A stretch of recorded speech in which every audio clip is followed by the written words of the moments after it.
So a couple of weeks ago, I made a video responding to an article that was published in Time magazine where the author declared Bernie Sanders the Ralph Nader of 2016 because he pushed Hillary Clinton so far to the left that she became unviable in the general election. Now, I said that this argument was completely ridiculous. I said that the author was just living in his own deluded reality if he actually believed this, and specifically this is what I said. I've seen a lot of dumb arguments as to why Hillary Clinton lost, but this definitely takes the cake. Everything that I get from this article is that you are creating this false reality and you're choosing to live in it rather than face the facts. Look, the fact of the matter is that Bernie Sanders did not cost Hillary Clinton the election. He campaigned his ass off for her when he didn't have to do that. He campaigned his ass off for her after the DNC tried to rig the primary, and they successfully did that against him. Unbelievable. To blame Bernie Sanders is just disgusting, and I'm ashamed that Time would even publish this garbage. Well, apparently, I wasn't the only individual that took issue with this demonstrably false argument, because this author received a lot of negative feedback for this article from Bernie Bros, and he responded to them in a new article titled "The Bernie Sanders-Fueled Alt-Left Viciously Attacked Me." Now, you already know just by the title that this is going to be another attempt to smear Bernie Sanders supporters yet again. The election is over and still we have to worry about being smeared. So let's hear him out. What does he have to say? Recently, I wrote that Bernie Sanders' 2016 campaign, like Pat Buchanan's 1992 insurgency and Ted Kennedy's 1980 rebellion, pushed Hillary Clinton so far to the Democratic Party's extreme left, it became difficult for her to recover votes in the center for the general campaign. I called this one of many reasons why Clinton lost. For having done so, I received hundreds of obscenity-laden tweets, emails, and Facebook posts condemning me, my looks, my suits, my intelligence, my professional judgment, my integrity, my motives, my religion. Some of these messages threatened violence and even mentioned my office address, trying to intimidate me, but they were not sent by members of the alt-right, the proudly bigoted conservative movement well known for its anger and trolling. Instead, they came from Sanders supporters, misreading my analysis as an advocacy piece, who felt I'd blame their hero for Hillary Clinton's failures. These supposed enemies of the alt-right were enjoying the same internet-enabled, anonymous power rush of their opponents.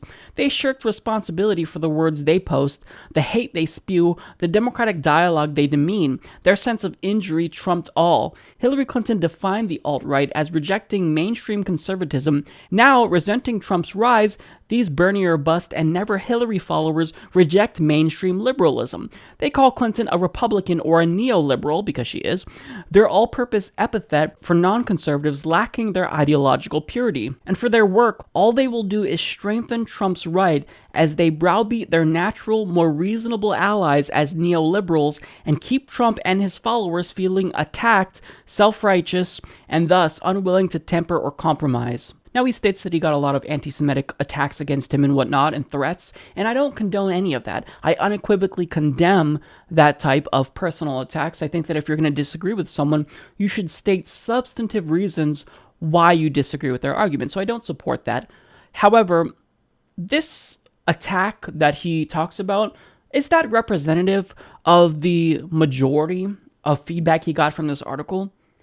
Probably not. I think that this is a vocal minority that read his article and decided to tweet to him and email him and state their grievances with his article. But I think that most people, like myself, probably just disagreed because your argument was absurd. But I mean, look, when you talk about politics, it's an incredibly contentious issue, and there are people that will lash out. I can empathize with you there, buddy, because I get these types of comments all the time. For example, here's some of the comments that I received. The guy talking looks like a fag. Nice earrings, geek. You talk like you might be a butt pirate. You look like a faggot. You suck, fag. You better grow up before ISIS come and chop your head right off. You don't have a clue. Not bad info, but God, the guy speaking looks like a fucking faggot.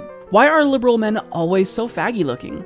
Are you like gay or something? Go fuck yourself, you annoying fat face. Mike, not pleasant to look at. So we all deal with this type of bullshit, and you have to look past that vocal minority, those bottom feeders, and actually try to see if there's any legitimate grievances against your argument, because that's the only way you can really be objective. So here's what you claim. You claim that Bernie Sanders pushed Hillary Clinton so far to the left it made her unelectable. Look, Bernie Sanders did not make her unelectable. Hillary Clinton was unelectable because Hillary Clinton was unelectable. Did Bernie Sanders have any impact on her level of trustworthiness? No.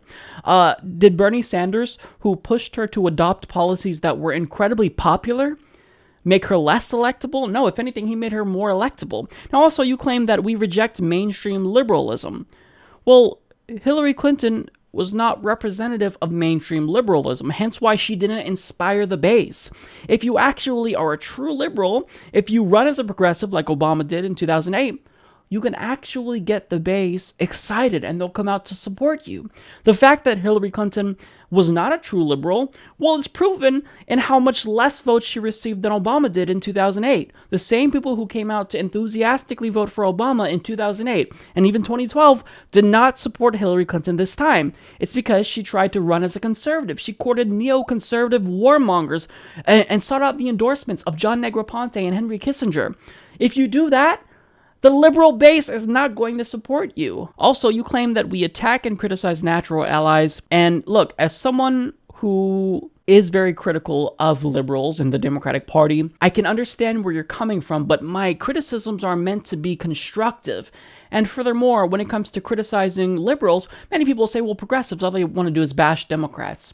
But you guys bash progressives. All throughout the campaign, we've been crying about how you guys were trying to smear Bernie Sanders and his supporters, and this is another example, this article right here, because I don't believe that a majority of Bernie Sanders supporters treated you this way. But, I mean, you guys are doing the same exact thing. The left is completely split and divided, and we're butting heads, but we're fighting for our lives here. We're not condemning you and criticizing Democrats because we just legitimately hate you and we're wanting to troll.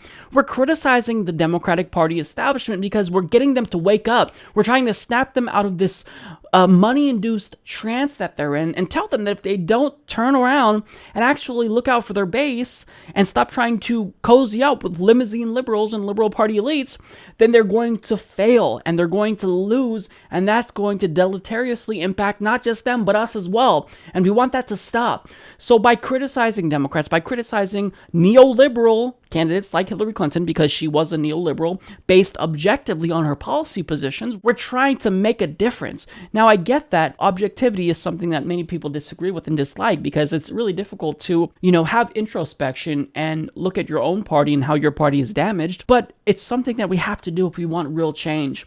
And if Democrats ever want to be electorally viable again, they actually need to take the advice of progressives.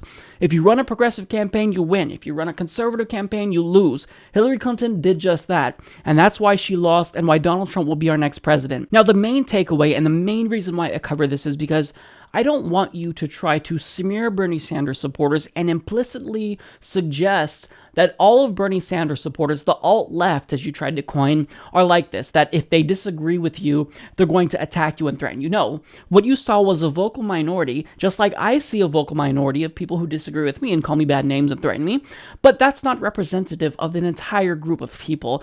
And this continued myth that Bernie Sanders supporters are violent, that they like to throw chairs, that they throw chairs at the Nevada convention specifically, that they're sexist, that they're racist, it's complete bullshit. And if you really want the left to be unified, you have to stop smearing Bernie Sanders supporters.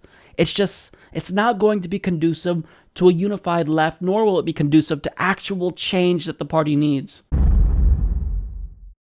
Support this podcast by joining the independent progressive media revolution today at humanistreport.com.